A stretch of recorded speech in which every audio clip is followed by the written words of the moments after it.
Here, Jeff. Yeah, and you know what? If you get it now and the kids know you have, that's an exercise in self-discipline. And actually, that's a good thing. It builds character, as I understand. Oh, stop. You just you just have to find a good hiding place in the house, right? Because I feel like kids usually know where to look. Oh, yeah, exactly. And also, too, if you wrap it up, they know they can, like, shake it up. They can kind of look, press down on it. If there's, like, a little brightness on it, you can kind of see through the label. The size of the box, too. Exactly, yes. I remember when I got Ewok Village. It was hidden in my grandma and grandpa's, their guest room. I knew it was either the Millennium Falcon or the Ewok Village when I was in, like, 2nd or 3rd grade.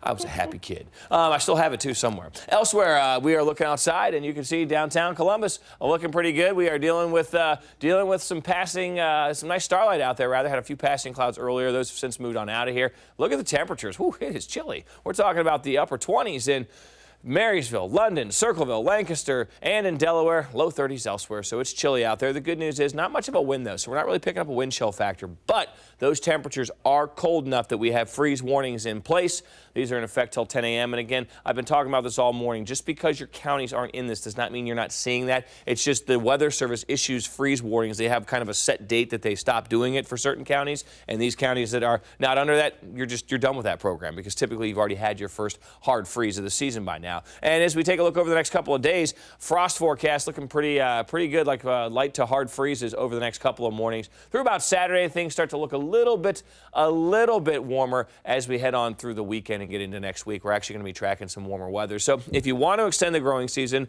I'm kind of saying just let nature take its course. We've got a number of days that are going to be around the frost point next couple of days. But if you want to extend the growing season, bring the sensitive plants indoors, cover them with a sheet or a cloth otherwise if you can't. And if you're thinking, it's too early for this, actually it's not. The first average 32 degrees temperature is right around October 27th. So we're actually a couple of days late on that. We've seen them as early as September 21st here in the capital city. Over the next 12 hours, we're going to deal with temperatures right around 30 degrees, maybe the upper 20s here in town, but generally right around 30 for our eventual low. We're on our way up to about 47 by 2. We top out at 48 with a mix of sun and clouds this afternoon. And right now we're looking at those clear skies, dry conditions on your satellite and radar imagery. A frosty start today, cooler than average once again as we get into the afternoon, and we will stay cool through the week. And if you're counting them down, 4 days till we fall back. So by Monday morning, we will all be bright-eyed and bushy-tailed because we get that extra hour of sleep. We're looking at 22 days till Thanksgiving, 52 till Christmas, only 58 until New Year's Eve. Hard to believe 2021.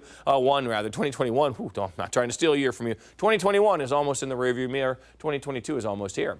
33 degrees, and that rhymes. That is where we are at 9 o'clock, 43 by lunchtime. We're on our way up to 48 degrees. As we get into the afternoon, we're going to see a mix of sun and clouds out there. And we'll keep a few passing clouds around overnight, but we have frosty conditions once again as we drop down to 30. We're back up to 48 tomorrow, cooler than average, a mix of sun and clouds. Hour by hour today, look at that, a lot of sunshine with some clouds sneaking in as we head through the afternoon. So again, we'll call it sunny to partly cloudy, a mix of sun and clouds into the afternoon. We'll see partly cloudy skies overnight. Clouds break up a little bit late before they kind of fill back in by tomorrow morning. And then once again, we've got those sun and clouds around tomorrow afternoon. So not a whole lot of variation in the forecast. If you like the sunshine and the dry conditions, though, you are in luck. Upper 40s next couple of days. We'll be starting off right around that freezing mark, if not below freezing next couple of mornings as well. Should be back to 50 by Friday, 55 on Saturday, 59 on Sunday. We're pushing 60, and we should get there as we get on into next week. We're talking about the upper 50s and the low 60s, actually, throughout next week. And it looks like we're going to be staying pretty dry. We do have the chance for a little rain by the end of the 10-day. Do you know a kid who likes to watch the weather, loves science, or just wants to be a meteorologist someday? Well, they might be a Doppler 10 Futurecaster. Help them record their own 30-second weather forecast. Upload it to the 10 TV app with the Near Me button, and we might just show it on the news. Kids, grab an adult to make sure that you have their permission. You can go to 10tv.com/Futurecasters.